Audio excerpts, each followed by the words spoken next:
good morning sa ating lahat mga kayambaw. Araw natin yung Lunes na naman. November 18, 2024 naman tayo. So wala tayong biyahe ngayon. Dito tayo ngayon sa kotse, naghugas, naglinis muna. Check natin yung mga sakyan kung ano dapat i-check. So lininis ako ng loob. Punas-punas, karwas ko na rin. Karwas na rin ako para bukas ready na. Kasi day off ni Kuya Bao ngayon dahil coding. So ayun, samahan nyo kasi Kuya Bao sa akin pag liwalin mo ngayon sa aking sa kotse na ating lilinisan. Ayan,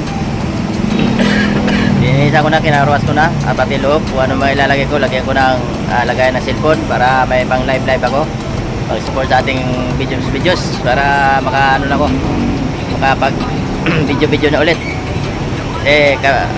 Bago cellphone natin, nakabili lang natin. Kaya salamat kay Grab at sa kay Utol, salamat din sa may-ari ng kotse. So ayan, a few moments later. Bago ang lahat, lininisan ni Kuya Bao yung ano, pinunasan ni Kuya Bao para mabango yung loob. Yan. So naglagay na rin tayo ng pabango ulit. Yan, may pabango na tayo sakyan. So bali dalawa yung binigay ko para mabango-bango naman. Yan, so, para yung loob maliwalas, mabango yung yan, pinunasan ni Kuya Bao dyan, pati dito, pati loob. So mabango yung loob, mabango nilabas.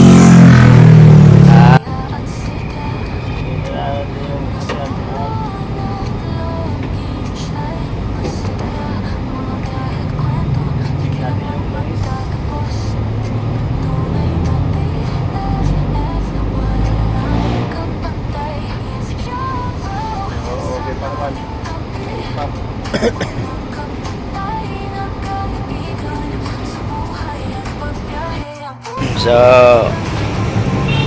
linisan natin yan. So malinis naman yan sa ano na yan. Check na yung battery, lagi naman tubig. Alam na natin gagawin natin dahil di off ni Kuya Bao ngayon. Maglinis tayo. Ay linis muna ng kotse at para bukas ready to ano na, ready to book. So ayan, nagdala na si Kuya Bao ng timba para may pang hugas ako pagka tumambay, punas-punas. Yan. So ayan, malinis pa naman yung kotse. Ano, check na rin natin to. So lagi naka-check yan. At mga pambelt, silip-silipin natin kung maluwag na. So okay pa naman. So aircon niya okay pa naman, malamig pa naman yung aircon. So kailangan ito lagi dapat malinis. Pagpag na lang natin to. So ayun lang. Ito malinis na rin to loob. Eventually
sa washer.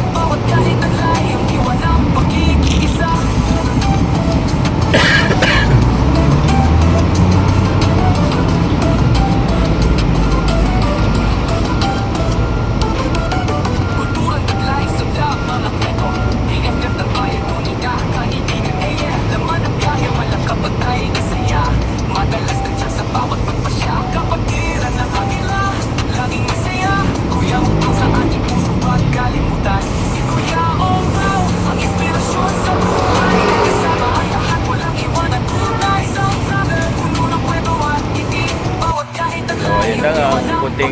silip natin sa sasakyan kasi kailangan natin kondisyon.